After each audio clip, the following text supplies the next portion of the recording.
Assalamu alaikum. Welcome to lecture number 17 of Digital Signal Processing. In the last lecture, we have discussed regarding the discrete time Fourier series, and we also done one numerical. Although it was asked in the numerical that we have to plot the spectrum of the provided signal, but I ended up the lecture with the magnitude and phase spectrum values rather plotting the spectrum. So in this lecture I will continue with that example, and we will look at other examples too in this lecture. Apart from the numerical point of view, we will also try to discuss some interesting concepts of time domain and frequency domain in this lecture. So let's proceed to this lecture.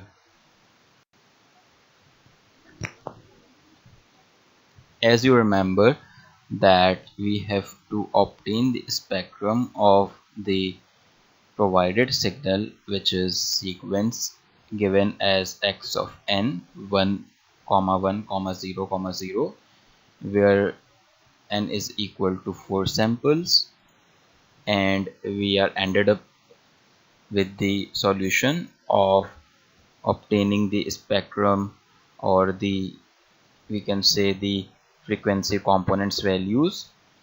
So by this we came to know that this signal contains one DC component and it has three spectral components, which are C1, C2 and C3. So we can say C0 as the DC element or DC offset, and the other remaining elements, which are C1, C2 and C3, we can term them as harmonics. So C1 is the first harmonic, C2 is the second harmonic, and C3 is the third harmonic. And then we also try to separate this solution in magnitude and phase term. So we get two values or two set of values. One is for magnitude spectrum and the second one is for phase spectrum. So by the term magnitude, we will actually plot the strength of that frequency component present in the signal. So in the next slide we are going to plot these magnitude and phase spectrum with the help of these values. At first, this one is for values are for magnitude spectrum and these values are for the phase spectrum. Now we are going to plot the magnitude spectrum. We have to take two axes which are orthogonal. The x-axis is named as k because we are going to plot the spectrum values with respect to k, although in this solution we are not sure that at which frequencies these values lie, or we can say that we are not sure about the actual frequency components present in that signal, but we only get the knowledge of number of spectral components present in that signal and their harmonic terms, which means that which number of harmonic they are. So we are actually not plotting these magnitude value on the actual frequency on x-axis, rather we are plotting in terms of k. So At y-axis we are taking mod of ck. At x-axis we are going to mark the values for k, which may be 0, 1, 2, 3 and so on, as much as values we get in the set which we obtained in the magnitude spectrum as highlighted by my pointer. So we have to take all these values on this x-axis, which is termed as k. So here we only ended up with 3 terms, so we only plot these 3 terms. And on the y-axis we are marking the magnitude. The highest value is half, so I marked half as the highest value and under root 2 by 4 by other mark. So the first value is half, which is c0. Please look at this plot very carefully. Here at c0, which is k is equal to 0, I have marked a spectrum or spectral line which is equal to half in its magnitude. Now I have to mark the second term, which is under root 2 by 4, and it occurs at k is equal to 1. So I have marked the second spectral line or the second spectral component, which is the first harmonic. Please remember that this is the second spectral component, but it is the first harmonic because the first element is representing the DC offset. It is not any harmonic. So this C1 is the first harmonic. Now we have to mark the third spectral component, which is C2, or we can say the second harmonic, which is 0 in the magnitude.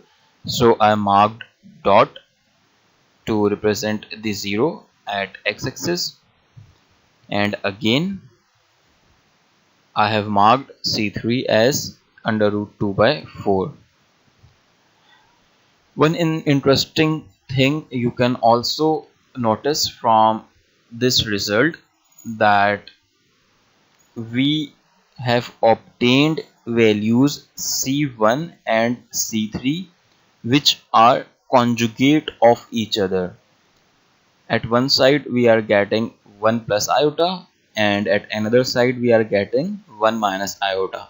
Since it is a magnitude plot, so we are only interested in plotting the magnitude, but we will expand our this discussion that these values are conjugate, and actually we have to look at half of these values, or we can say that it is one of the advantage to us that we do not have to look at the entire graph or entire plot, whether it's magnitude or phase. Although it is a single-sided spectrum, please remember the points we have discussed while we discussed the terms single-sided and double-sided. In the double-sided spectrum, we are getting the redundant information, so we can exactly get that information from the single-sided spectrum, but the strength of the spectral line is changed. And here in this single-sided spectrum, I am also claiming that we only have to utilize few terms in these spectral lines. Not all these terms are unique. We will see it in the later lectures that which of these terms are unique and which are the repetitive one or redundant one. So it means that although it is a single-sided spectrum, but when we are covering the analysis topic in more detail, I shall tell you that which values you will have to focus on. Now moving on to the phase spectrum. In phase spectrum, similarly, just you have plot the magnitude spectrum, plot the two axes which are orthogonal. At x-axis I have marked CK, and at y-axis I have marked angle of CK. Now I'm varying the values of K as 0, 1, 2, 3 and 4 and so on. And at y-axis now I am marking the angle values. So I'm also only getting minus 45 and plus 45. So I need one value which is on the negative y-axis also, which denotes the minus 45 term. So the first value is 0. So I marked 0 at C0, and C1 is minus 45. So I draw it on the negative y-axis. C2 is again 0 and C3 is 45. So in this way we can obtain the spectrum of any provided signal. Although I am repeating, we are not actually getting the actual frequency values which are present in that signal, but we can get this information also if we acquire the sampling frequency of the signal. I am repeating, I am trying to say that if I want to get the actual values of frequencies on which this spectral component lie or spectral component occur, then I must need the value of sampling frequency. The frequency on which this signal which was provided in the question is discretized. It may be a continuous time signal, and it must be discretized on some sampling period or sampling frequency. So once I get that information of sampling frequency, I can exactly tell the frequencies on which this spectral component lie. For example, 25 hertz, 50 hertz, 75 hertz or 100 hertz. So I cannot tell at this moment by looking at this graph whether this C1 is 25 hertz or 50 hertz, but once I get the information of sampling frequency and by applying some mathematical expression on that frequency and by doing some mathematical calculation, I get to know the actual value of frequencies which are present in that signal. So we will see it in the later slides also.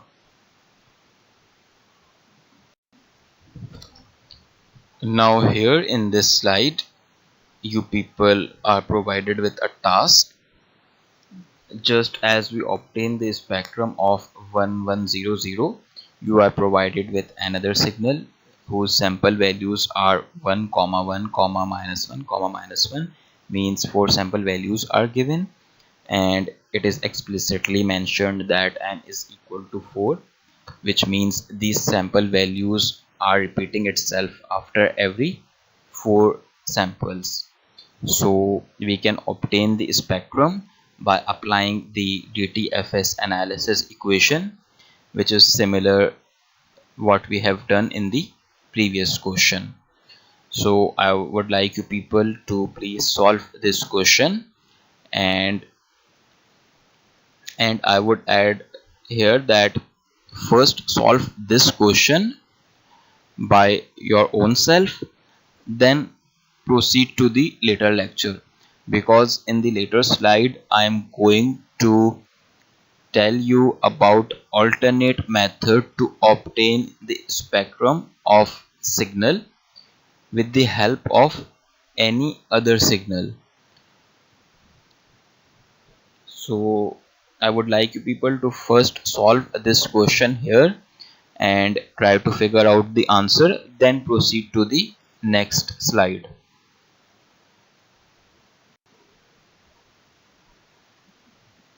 So here it is the scenario which I was talking about in the last slide. Here you can see you are provided with a question in which two signals are given and the spectrum of first signal is also given, and it has been asked in this question that you have to apply some suitable operations on the first signal in order to get the second signal. And obviously whatever the operation we will apply on the time domain samples and sequence, the same operations we will apply on the frequency domain sequence. So with the help of these operations, actually we will ended up with the solution of this question. That is, in the end we will get the spectrum of the second signal which is asked in this question. So the first signal is given, which is 1100, and its spectrum is given. We already done this numerical in the previous slide, and we actually get these values in the result of its spectrum. And here it is asked, you have another signal which has values 1 comma 1 comma minus 1 comma minus 1, and now we can use the same conventional procedure to determine the spectrum of the second signal also, but here it is asked to use the knowledge of first signal and its spectrum to obtain the spectrum of the second signal. So we have to solve this numerical very smartly. So within few steps we are ended up with our actual result, which is C2K, the spectrum of the second signal. So here is the solution. Actually we have to apply some addition and subtraction and multiplication technique on the original signal in order to obtain the second signal. So remember that the first signal has the sample values of 1100, which are written on this slide also, and we have to obtain the values 1 comma 1 comma minus 1 comma minus 1, which means minus 1 in the last two sample values instead of 0.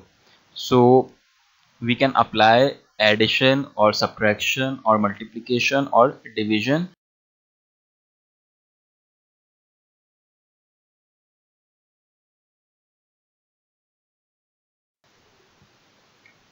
So we are now subtracting the value minus half from each of these four samples.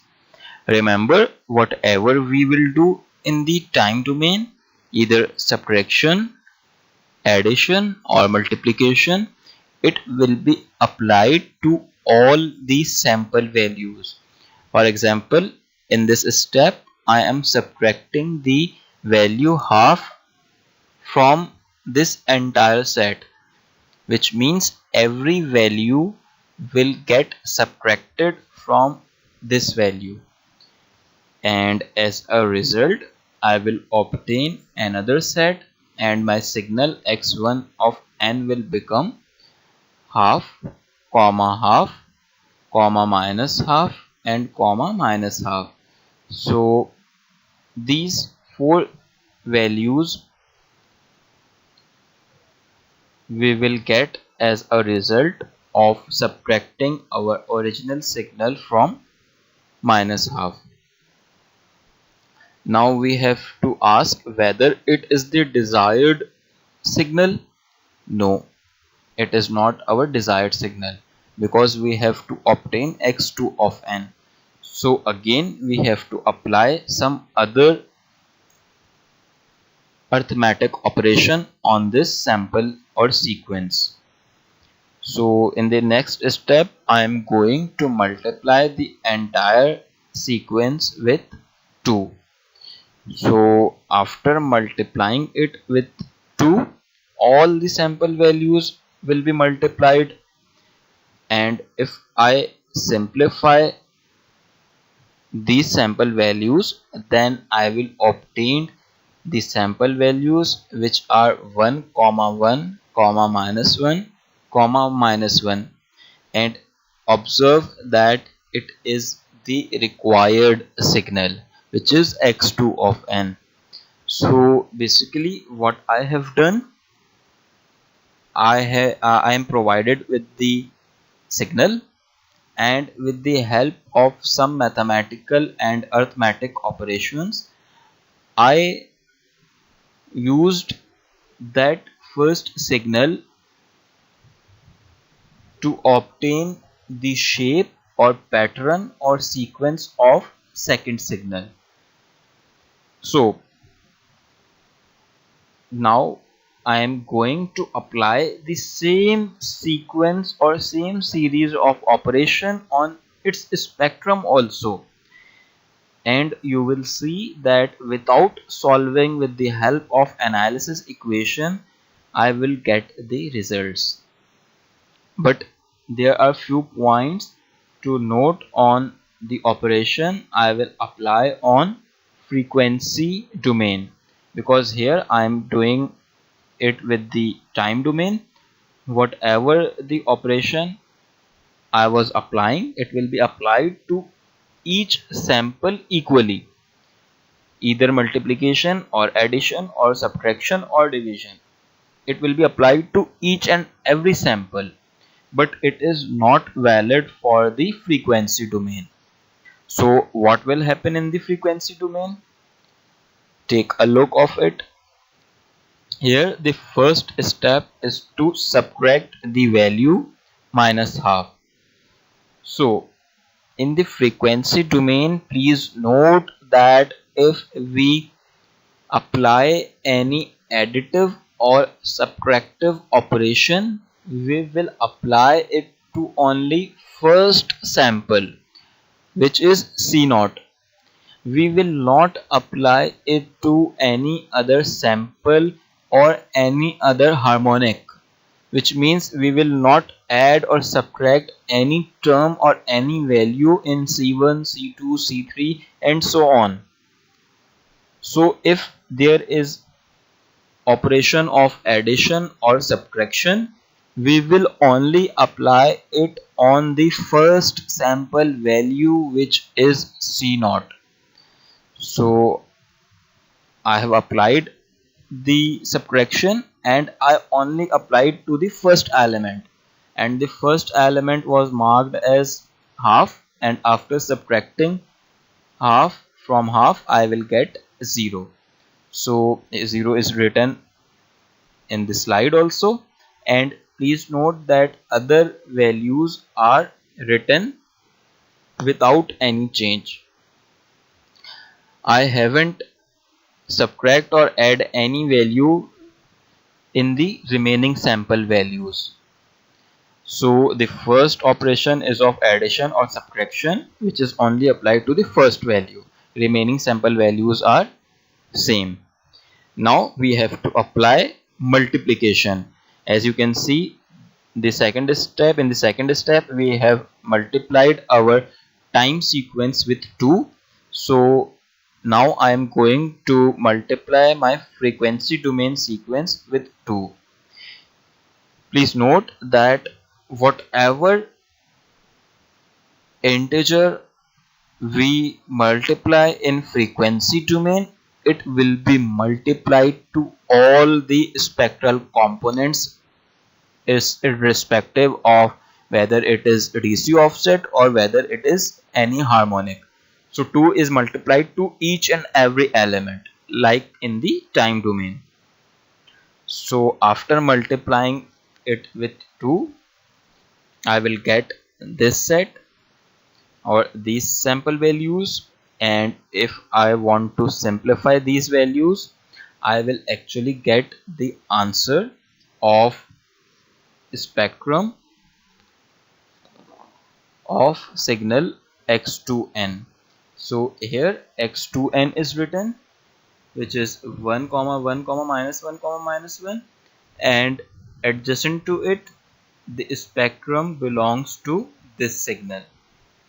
So You have noticed that how smartly we applied some arithmetic operation on the time sequence, and the same arithmetic operations was applied on the frequency domain sequence, and we actually get our desired result in the form of spectrum values.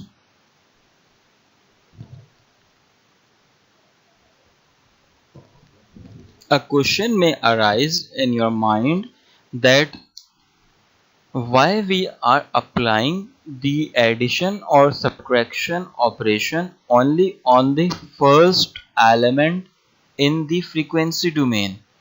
Why not this operation is applied to each and every element like in the time domain? So think of it.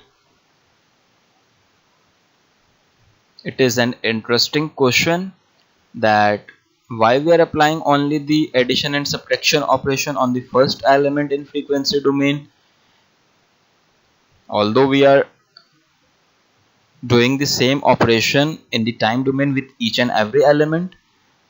So the answer is very interesting. In the frequency domain, remember we have learned that first element represents the DC offset. So for example, if you are in time domain and you actually add something, then it will be applied to each and every sample, and by doing so your entire waveform is to be shifted upward or downward. So you cannot apply this addition or subtraction operation only on the single element, because by doing this only that single particular element will get shifted, but you have to lift or shift your entire waveform. So you have to actually add or subtract that value from each and every sample to get your waveform shifted. And once the waveform is shifted, actually you will get some DC offset in that waveform. And remember that we have already studied the DC offset is represented by C0, or the first spectral component only. The remaining spectral components, which are C1, C2 and C3, may represent any harmonic which may be present in that signal, but the first element is actually representing the DC offset present in the time domain waveform. So this is the major reason why we are applying only the addition or subtraction operation to the first element, because this particular element, which is C0, is actually representing the DC offset.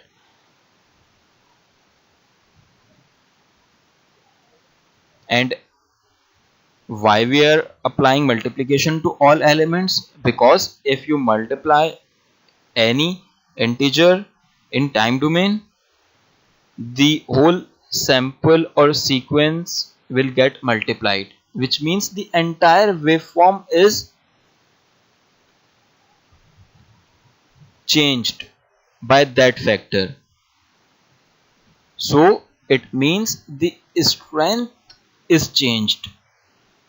If we plot the frequency component of that signal, then the strength of that component must be increased, because there is an increase in the time domain waveform. Although we will get the same spectral components at the same frequency values, but only the strength is changed. And you have noticed this in this question also, that when you multiply your spectrum with 2, all the values will be multiplied, but we ended up with the 4 values. We did not get any other value which may be C5 or C6. Actually, the strength of these values has been changed. So this is the very reason why we apply the addition or subtraction operation to the first element, and why the multiplication operation is applied to the remaining element. So I hope that this question and this approach, which is quite interesting also, is quite clear to you. Again, if you have any query, you may ask by emailing me, or you can comment in the classroom, or you may note it down, and you can ask it with me in the live session. So proceeding with the other slides. In this slide, I have added a task for you people, and the task is very simple. Just like in the previous question, we obtained the spectrum of second signal with the help of first signal and its spectrum information. The same strategy you have to apply on this numerical also. One signal is given and its spectrum is given, and another signal is given and you have to ask for its spectrum.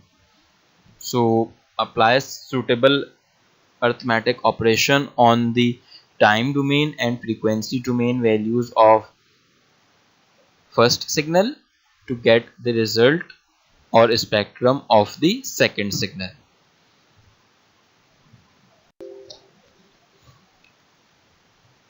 After doing numerical analysis, we are going to learn some interesting relationship between the time and frequency domain, which we have already learned in the previous lecture also.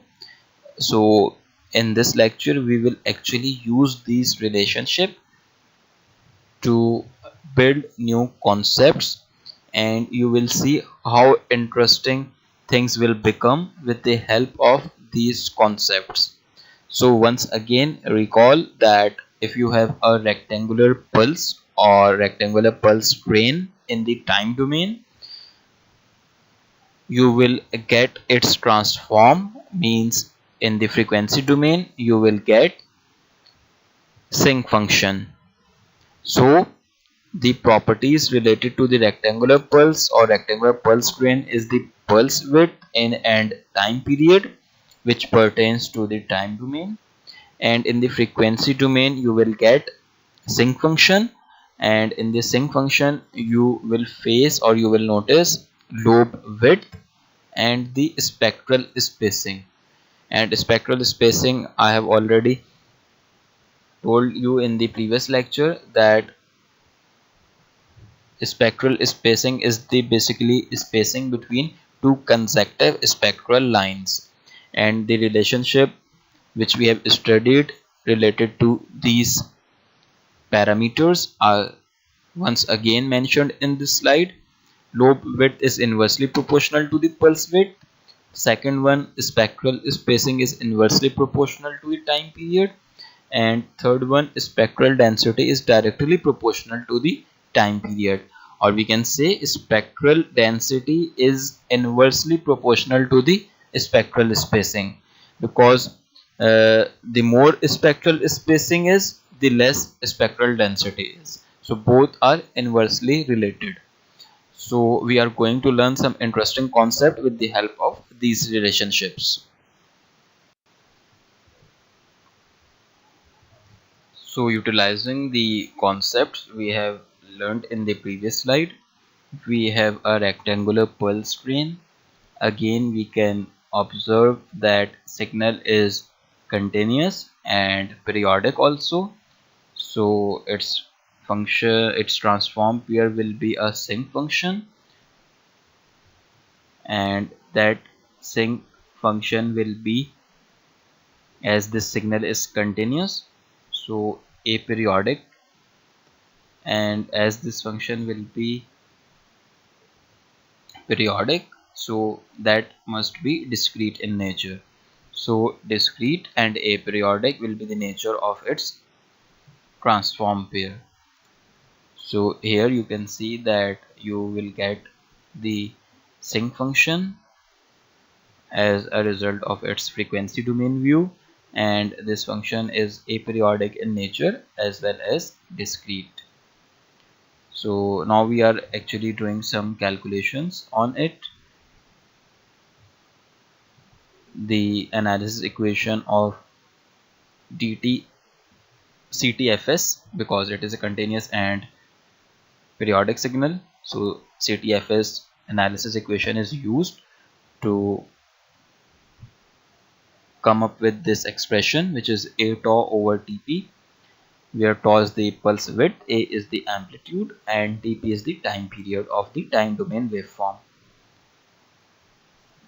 and sinc k tau over Tp. So with the help of this expression, we can put the values of k.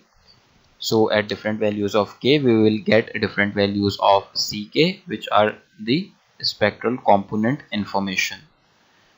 So it may be C0 and other values or other harmonics. So how C0 can be determined? C0 is determined by placing the value of k as 0. So sinc 0, and you know that sinc 0 is 1. So actually the value of C0 will become a tau over Tp. So what about the other values?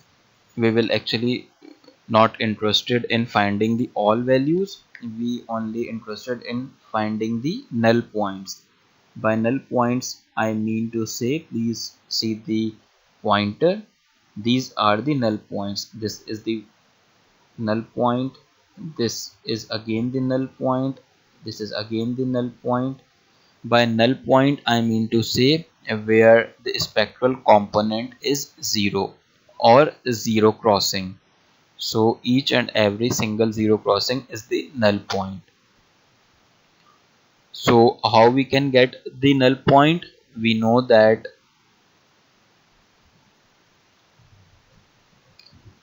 the function sinc will result 0 value at every integer value, which means if I place sinc plus 1, then I will get 0 as a result.